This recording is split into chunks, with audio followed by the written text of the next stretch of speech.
Friends, S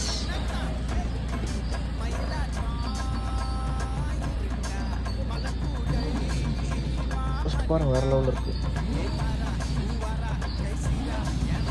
start button, BMW logo.